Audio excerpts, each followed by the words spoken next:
conflits et migration, où je parle naturellement de la migration, des conflits un peu, et naturellement de tout ce qui pourrait motiver un peu le déplacement de toutes ces populations africaines naturellement vers l'Occident, particulièrement le second, dynamique des relations internationales et Covid-19, entre diplomatie masquée et guerre des labos. Donc cet ouvrage traite un peu sur la dynamique des relations internationales de 1960 jusqu'à l'avènement de cette pandémie qui a quand même fait des ravages en 2019.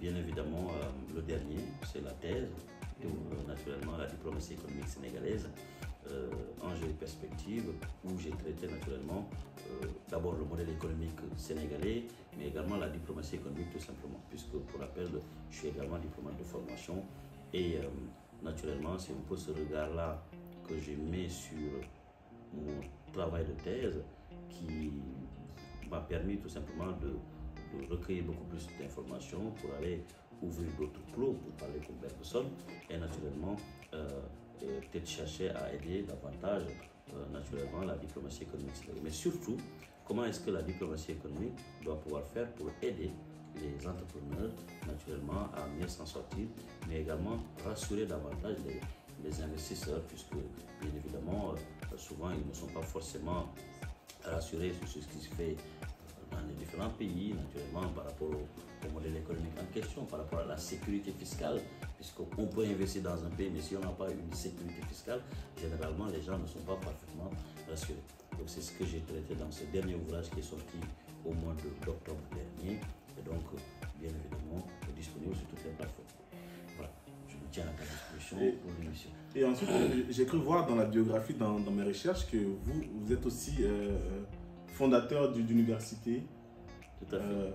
Comment on fait quand on est diplomate de formation et quand on est chercheur, enseignant-chercheur? Comment on fait pour allier recherche, politique et business? Quel temps vous avez pour faire tout ça en fait? Très bien. Alors, ce qui est intéressant, c'est qu'en fait, on apprend toujours des autres. Parce que quel temps? Parce que je me suis posé la question, quel temps on donne à la famille au bout d'un moment quand le plus important, c'est d'abord l'amour qu'on a. Avec l'amour qu'on a de ce qu'on fait, généralement, on ne compte pas. Alors, naturellement, le temps, ça devient compliqué. Même un temps, comme tu dis, un temps de famille devient un temps de recherche, un temps de travail. Donc, ce qui pousse naturellement à pousser la réflexion, les investissements, et surtout l'investissement. Effectivement, je suis président de l'Institut Thales Afrique basé au Sénégal, présent également au Mali, au Burkina et en Guinée. Et donc nous avons naturellement, pendant plusieurs années, depuis 2018, nous existons et nous travaillons naturellement dans notre champ de tir, hein, donc tout ce qui est diplomatie, sécurité internationale et défense et particulièrement. Quand on est fondateur d'une université privée en Afrique, quel regard on peut porter sur l'éducation au jour d'aujourd'hui, d'un point de vue régional, d'abord au Sénégal et en Afrique subsaharienne de manière globale? Quel regard vous portez sur l'éducation? Alors sur l'éducation, le regard d'abord en tant qu'acteur de l'éducation, en tant qu'acteur de l'enseignement, puisqu'on est dans le secteur, on se dit qu'on a une mission, on se donne une mission de former la jeune génération, mais également de participer à l'action, tout simplement, l'action citoyenne, puisque l'éducation, c'est une action citoyenne, bien entendu. Mais particulièrement le Sénégal, qui est un pays avec une bonne tradition du point de vue de c'est justement parce que c'est vrai que je me posais la question, je me dis, qu'est-ce que vous apportez de plus dans votre démarche avec vos universités qui ne se fait pas peut-être déjà au Sénégal ou en Afrique de l'Ouest? Parce que j'ai cru entendre que c'était plus axé sur de la diplomatie. Oui, alors pas que sur la diplomatie, on fait de la diplomatie, l'expertise électorale. Alors, si vous voulez, tout ce que nous faisons là-bas, c'est parce que je le fais ou je l'exerce quelque part. Parce que la diplomatie, la sécurité, j'ai également été formé dans le cadre de ces problématiques-là, de sécurité, défense, renseignement. Alors, mais si vous voulez, le Sénégal est un pays assez particulier, c'est qu'il y a la démocratisation de l'enseignement supérieur. Puisqu'en réalité, l'État a ouvert naturellement sur l'enseignement supérieur au privé, afin de pouvoir tout simplement participer à la formation de toute cette jeunesse-là qui ne peut pas être absorbée par les universités publiques. Bien évidemment, entre-temps, il y a eu beaucoup d'universités publiques qui ont été créées, bien sûr, mais c'est une chance pour la jeunesse, mais également une chance pour nous autres de pouvoir partager notre expérience, nos idées, mais également tout simplement les recherches, puisque nous organisons des colloques, des conférences, et puis avec d'autres universitaires sénégalais, africains, et toi-même tu as eu à intervenir au sein de cette université. Et donc, en réalité, c'est un grand carrefour où tout le monde vient, met la main à la pâte et participe naturellement à cette formation de cette jeunesse. L'avantage, et pour moi la mission d'ailleurs, ici, c'est de permettre aux jeunes Sénégalais bien qu'étant au Sénégal ou aux jeunes Maliens bien qu'étant au Mali de pouvoir, et Burkinabé et autres, de pouvoir étudier, de pouvoir discuter, échanger avec des universitaires, des professeurs et des professionnels qui ne sont pas dans leur pays. Donc parce que nous avons mis en avant, nous, la formation à distance. On a développé... Oui, à l'heure actuelle, avec la thématique des cours en ligne. Exactement, exactement. Nous, on a développé la formation à distance et ça marche très bien, puisque depuis notre création, j'ai envie de dire que nous sommes véritablement spécialisés dans la formation à distance. Nous avons nos locaux, bien sûr, dans tous les pays où on est présent, mais nous mettons plus en avant la formation à distance. D'abord, c'est pour permettre aux professionnels qui généralement ne sont pas du tout dans les dispositions de pouvoir se déplacer jusqu'à l'université pour étudier, on leur donne la possibilité d'étudier à distance, mais en live en réalité. Ce n'est pas des cours qui peuvent le visiter, non. En fait, c'est en live. C'est-à-dire le professeur, par exemple, là, présentement, j'aurais pu allumer si je m'étais connecté sur l'université, mes étudiants allaient nous suivre, par exemple.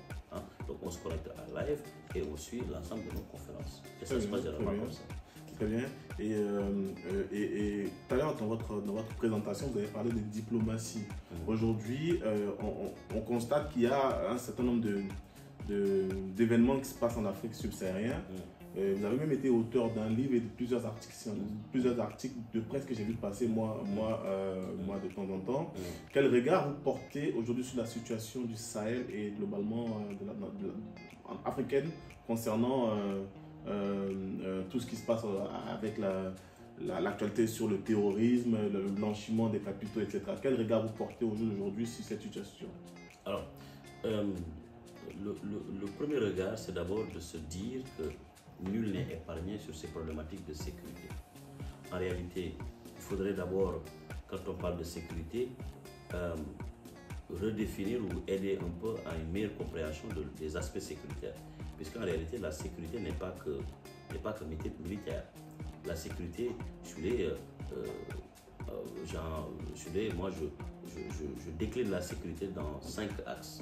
Il y a l'aspect sociétal qui concerne un peu tout ce qui est la société, les problématiques de sécurité que nous vivons naturellement au sein de la société. Il y a l'aspect économique. Une insécurité économique est une insécurité tout simplement. Il y a l'aspect également, que nous vivons assez régulièrement, environnemental, avec la dégradation de notre environnement. Tous les jours, nous voyons que le bradage foncier, on casse des arbres, ça crée davantage une véritable insécurité. Mais il n'y a pas que, puisque en réalité, nous vivons également une insécurité militaire, avec naturellement ce que nous voyons un peu au Sahel, avec ce terrorisme bien entendu, malheureusement qui a bouleversé, en tout cas qui a eu à perturber le fonctionnement de beaucoup de pays, naturellement en passant par le Mali, le Niger, le Burkina. Mais en réalité, ma vision, elle est simple, c'est que nous devons être unis pour régler nos problématiques de sécurité. Puisque je l'ai déjà dit dans mes propres... Vous voulez être unis, mais il y a des pays qui ne se sentent pas forcément concernés par la démarche d'union avec certains pays du Sahel. Et ça, c'est une vraie problématique. Enfin, je ne sais pas, qu'est-ce que vous en pensez réellement par rapport à ça? Alors, je pense que vous faites allusion à l'AES, peut-être. Bien sûr, oui. Oui. Mais en réalité, l'AES, si vous voulez, n'est pas né. N'est pas né parce comme que ça. membre de la CEDEAO et demain à AES, il y a quand même une ambiguïté dans ce champ-là. Alors, il faudrait peut-être remettre remettre l'église au centre du village. L'AES n'est pas née comme ça. L'AES est née parce qu'on les a poussés à la porte. En réalité, le Mali, un pays comme le Mali, a été frappé par le terrorisme depuis d'ailleurs, depuis 2012. Le Mali vit une insécurité extrêmement terrible. Vous vous souvenez, le coup d'État du capitaine Amadou Aya Sanogo, qui lui, plus tard, va donner le pouvoir au professeur Diokounda Traoré, c'est parce qu'il y avait déjà une insécurité. Véritablement, et ça a continué, bien évidemment, avec naturellement l'élection de Ibeka. Mais Ibeka, en gérant son pays, dans le même temps, le Nord Mali était totalement occupé par, naturellement, d'autres, ces djihadistes-là. Vous voyez, cette insécurité-là, pendant ce temps, puis il y a eu des soulèvements, le mouvement M5 qui sortait tous les vendredis, avec l'imam Diko. Mais, si vous voulez, ce mouvement-là n'est pas sorti comme ça. C'est qu'il y a eu un coup d'État après pour dire stop finalement. Le problème, c'est que le Mali qui a vécu tous ces problèmes-là a été sanctionné par l'organisation sous-régionale, la CEDEAO. Est-ce que la CEDEAO, elle n'était pas dans son rôle qui était de sanctionner dans ce cas de figure le Mali?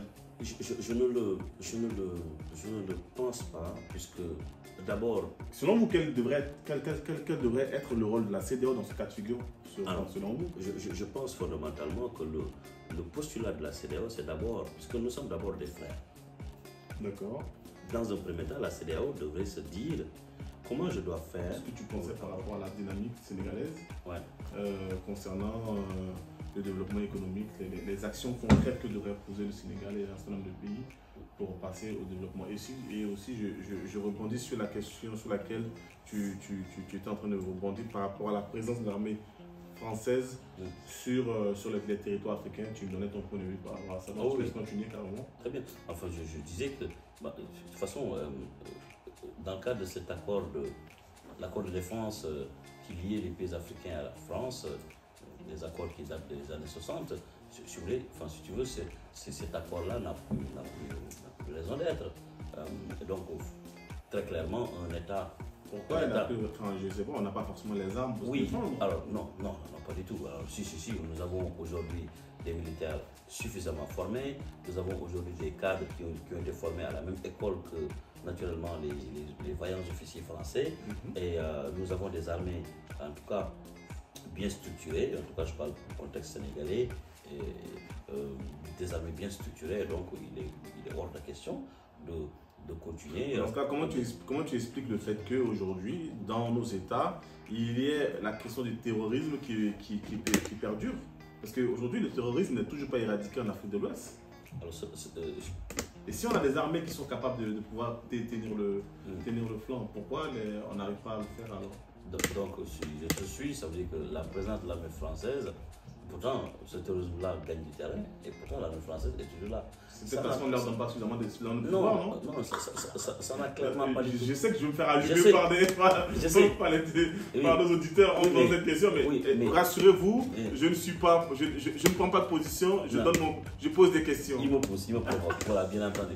Alors en réalité, si tu veux, ça n'a rien à voir. C'est-à-dire qu'aujourd'hui, nous avons suffisamment de moyens intellectuels, de moyens logistiques, naturellement dans le cadre des partenariats, donc une ouverture avec d'autres partenaires, bien sûr avec la France, puisque un partenaire classique, cependant, l'exclusivité n'existe plus. L'exclusivité qui existait n'existe plus. Donc des accords, on en aura avec tout le monde, mais une présence officielle continue naturellement ne va pas du tout également être possible, et ça ne sera pas du tout possible, d'où naturellement la sortie du président Bassirou Diomaye Faye indiquant clairement que le Sénégal n'entendait plus voir une continuité de la présence militaire française au Sénégal, très clairement. Cela ne veut pas dire que le Sénégal a rompu ses relations diplomatiques et consulaires avec la France. Cependant, le Sénégal, dans le cadre de l'accord de défense qui lie le Sénégal et la France, le Sénégal n'entend plus voir une présence militaire française dans son territoire.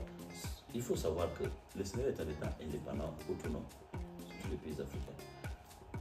En réalité, pour avoir un État, en fait, nous sommes autonomes et indépendants. Nous avons notre territoire qui nous appartient. Nous avons une autorité politique incarnée par dirigeants sénégalais, et nous avons une population, une nation sénégalaise.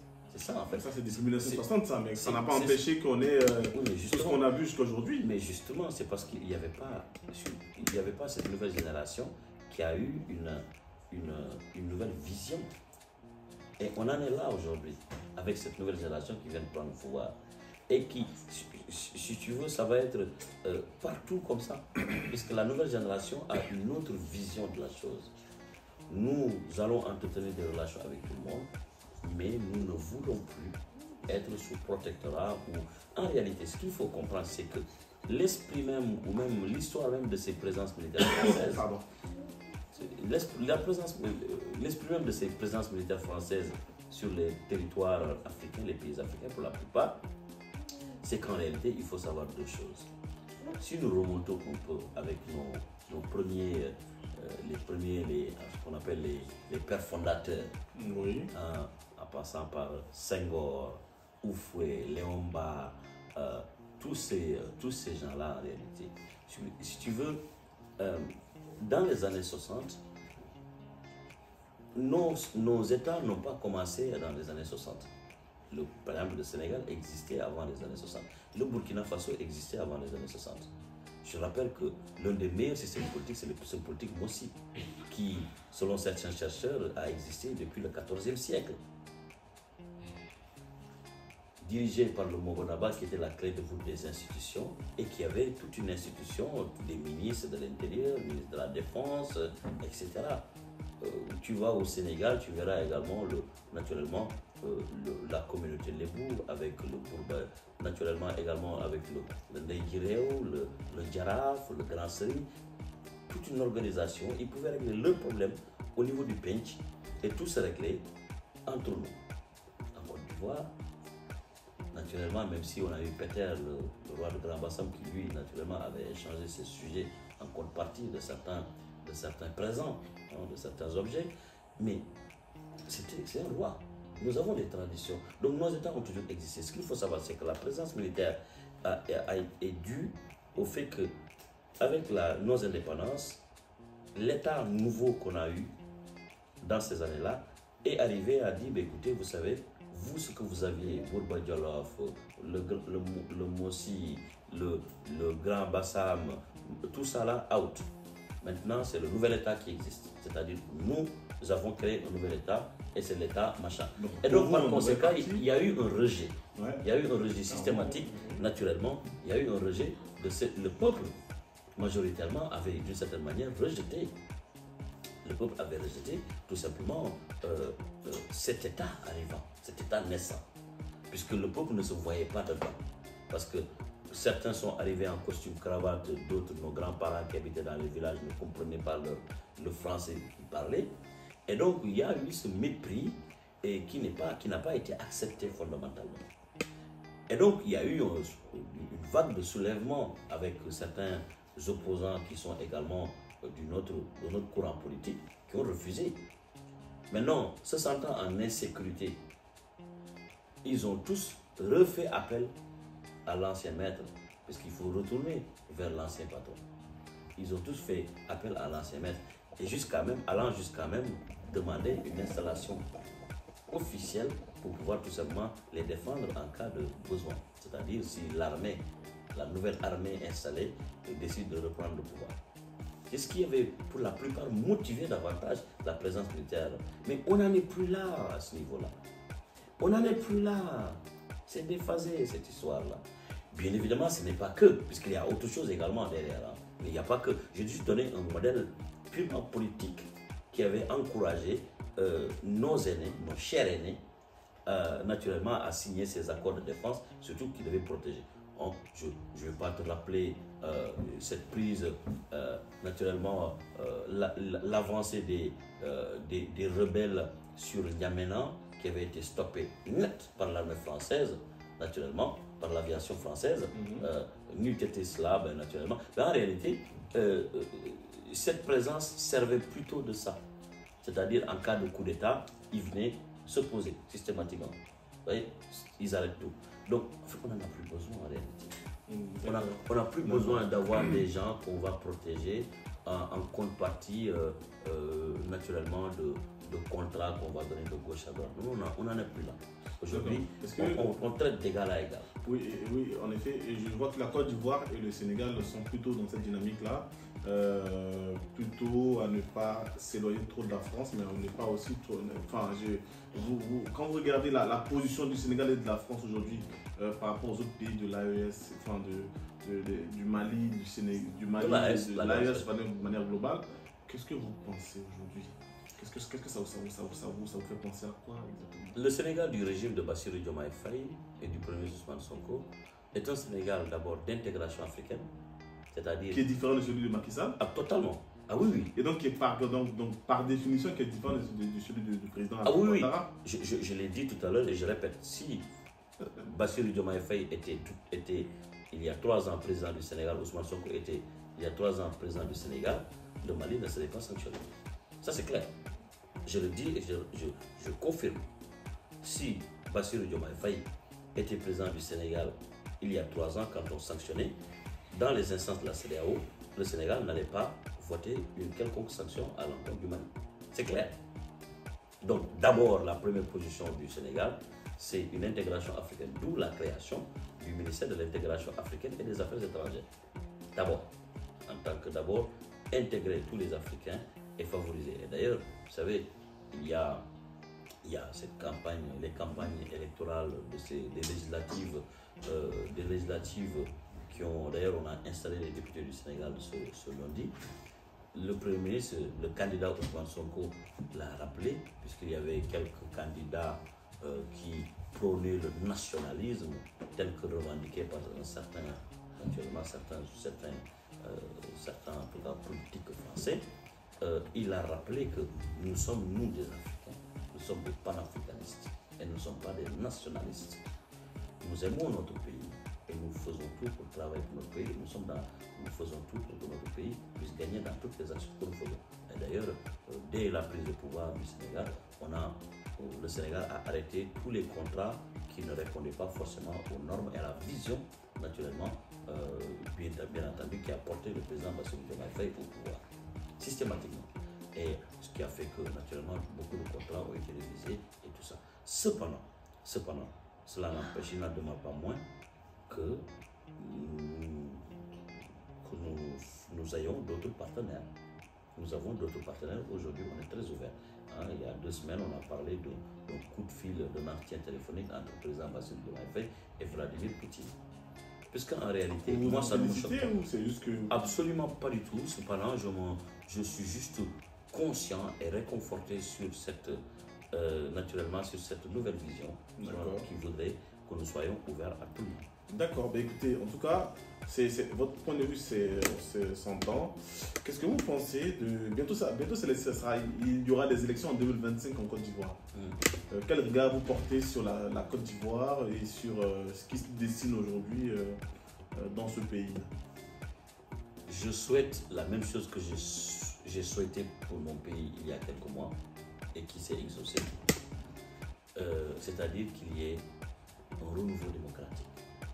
Donc un renouvellement de la classe politique pour vous, c'est envisageable pour en Côte d'Ivoire? Je le souhaite. Je le souhaite. Maintenant, est-ce que la Côte d'Ivoire est à ce niveau?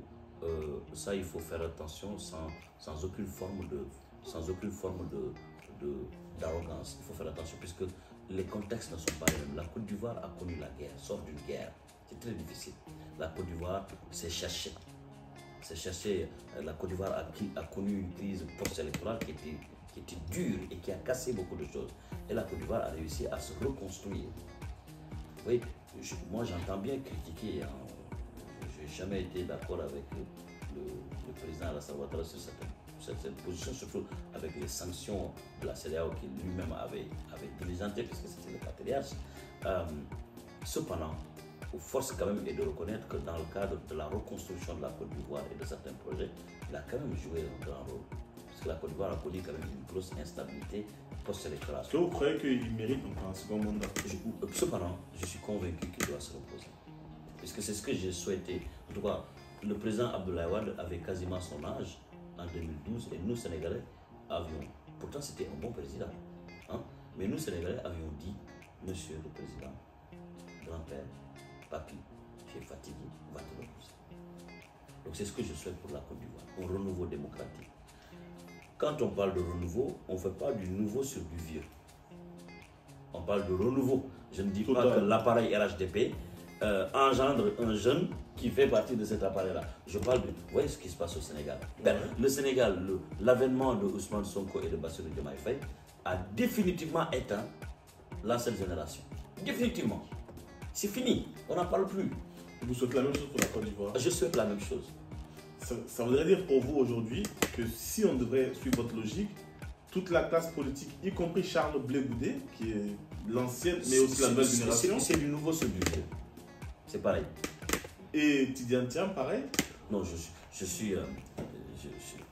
suis convaincu que, sans vouloir me prononcer sur tel profil. Je ne demande pas votre position, mais je demande à savoir. Mais je suis convaincu que, fondamentalement, si on parle, il n'en demande pas moins que Tidiane Thiam est un grand intellectuel, c'est un éminent africain que nous respectons énormément, qui a fait de très belles choses en passant par Prudential à Crédit Suisse, qui est une fierté.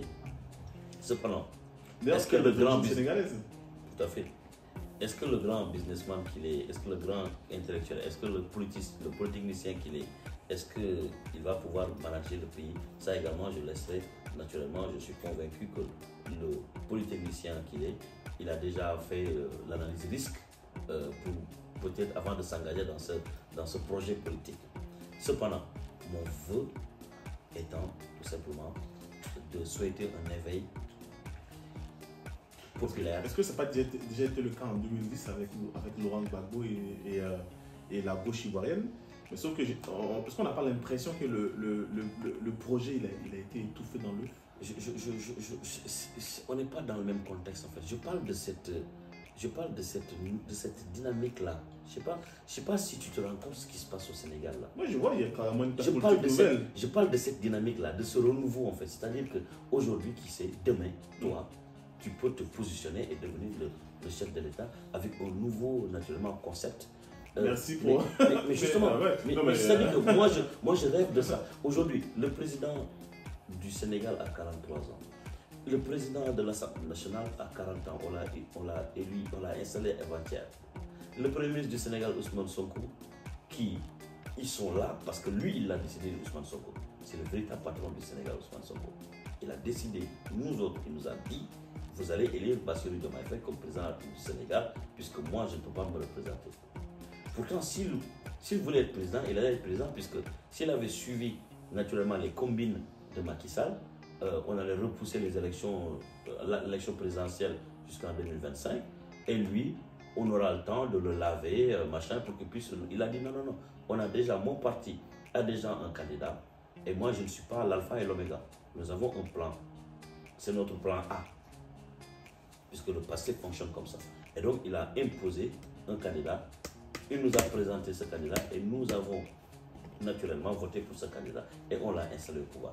Donc, c'est ce que nous souhaitons. C'est-à-dire qu'aujourd'hui, ce que nous souhaitons, c'est que la Côte d'Ivoire également en arrive là, c'est-à-dire à avoir un appareil politique nouveau, mais vraiment nouveau, avec de nouveaux concepts. Aujourd'hui, très clairement, malgré tout ce que le Sénégal peut faire, le président Bassirou Diomaye peut faire dans le cadre d'une intégration africaine, si on n'a pas des chefs d'État qui ont la même dynamique, le même état d'esprit, ça ne va pas marcher. C'est pourquoi c'est ce que nous souhaitons, qu'il y ait un renouveau partout. D'accord. Partout.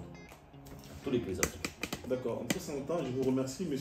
Ousmane Sané. Nous avons été très heureux de vous recevoir à cette émission. Et puis, est-ce que vous avez un mot de fin pour cette émission à donner? Le mot de la naturellement, pour tirer cette belle émission, c'est de dire tout simplement que les Africains doivent s'unir. Les Africains doivent comprendre que les enjeux ne sont pas dans les invectives, dans les querelles sur TikTok et autres, mais c'est qu'on peut utiliser ces réseaux sociaux pour vendre nos destinations. Aujourd'hui, moi, c'est avec un grand plaisir que je vends la destination Made in Sénégal, puisqu'il y a une instabilité économique. une instabilité sécuritaire, une instabilité sociétale et sociale. Et donc justement, je prie pour que tous les autres pays africains vivent et connaissent la même chose fondamentalement, et c'est bien possible en réalité. Voilà. Merci, et puis à très bientôt. Merci à vous recevoir à nouveau un jour dans ce podcast. Ça sera un honneur. Merci beaucoup. Merci, au revoir. Merci.